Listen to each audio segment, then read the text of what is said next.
Hi, I'm Tim. Welcome to Watchbox, and thanks for logging on. If you love this watch, email me, tmosso@thewatchbox.com. Your purchase and pricing email question line for buying this or any watch you see on any Watchbox platform. Please reach out to me directly. Email tmosso@thewatchbox.com for pricing. Today, we discuss the Panerai Luminor Submersible Azzurro PAM01209. So the 1209 launched in 2020 as an online boutique e-commerce exclusive for the Panerai brand.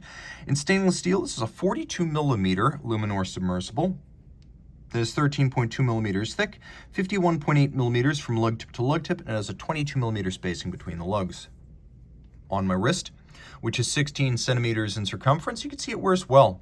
The 42 is the best natural match for my wrist, and a lot of folks who perhaps are more familiar with Omega Seamaster Diver 300 meters, Rolex Sea Dwellers and Submariners are going to find this the most natural Panerai fit.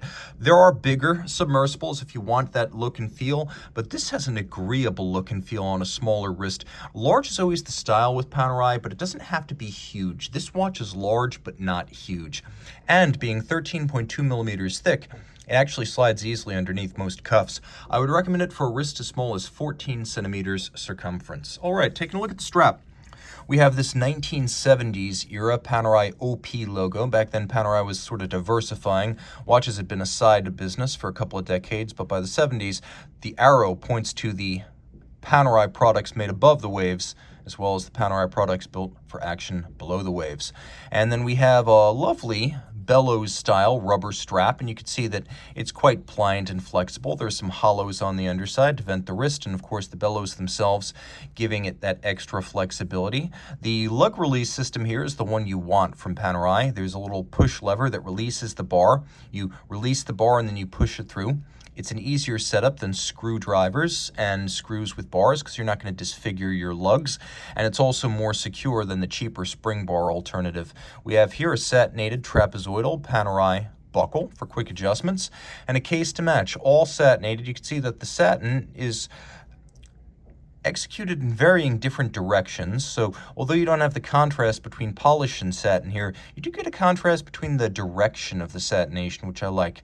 The bezel lip is the only large polished component. We have the device protecting the crown. It is a cam-based locking lever with a little bearing inside the cam lobe to make it smoother. That locks, that unlocks. Open, I can wind the watch, I can set the watch, I can set the date, very easy to do. Closed, now I've got 300-meter water resistance. It is iconic. You can basically cover the whole watch and know exactly what you're looking at. And of course, it offers you more protection than a shouldered crown guard, because if you hit it head on, it still has coverage, whereas a shouldered crown guard is going to be out of luck there. We have a bezel that's a tactile pleasure to grip. No problem gripping this sharp knurling if you do have wet, sweaty, or gloved hands. It is a 60-click bezel, and it has an incredibly chunky and vocal detent, which I happen to adore. Here we have a blue ceramic bezel insert, which is highly scratch resistant, and it continues the ceramic-capped submersible bezel trend started with the 389 back in the day, over a decade ago. The watch includes a matte black dial with polished hands, and you can see applique indices. The watch lives up to Panerai's legend for luminescence. As you can see, not only is it easy to read, including the small seconds, but we have a different color lume for the minute hand and the bezel pearl, so you can quickly distinguish the difference between, say, the minute hand and the hour hand if you have to glance at your timing bezel in a pinch. And of course, timing bezels are great. I use them in place of chronographs. I rarely time anything over an hour, but having a 60-minute timer, that's outstanding. Even most chronographs only give you a 30-minute register. This allows you to time, say, a 37-minute interval or a 45-minute interval. The choice is yours. In terms of subsidiary setting modes, we have a hacking seconds function, and should you desire, we also have a quick set system for the dates. You can rapidly set that. Flipping it all over, on the reverse side, you can see the image of the SLC, or the manned torpedo.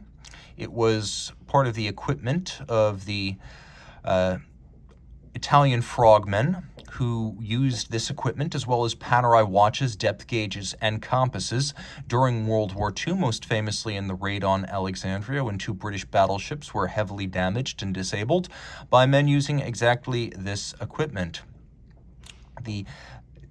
I suppose you would call them the Decima X, or the 10th Vehicular Assault Division. memorialized on the reverse of this case. And then inside, we have what Panerai calls caliber P900, but it's a little bit contentious. This used to be called the OP34, and Panerai was initially open about it not being their movement. As with many movements used by IWC and Panerai, it was created by their Val-Fleurier partner within the Richemont group. Val-Fleurier is basically a movement factory for Richemont companies that are not traditionally movement manufacturers. So I don't really have any more problem with this being called a Panerai movement than I have with, say, an Omega 8900 being called an Omega movement. That movement was by ETA. This movement was by Val-Fleurier. Panerai has always been principally about the watch on the outside, less about the movement on the inside. And that dates back to the days when Rolex itself made the watches and provided the movements.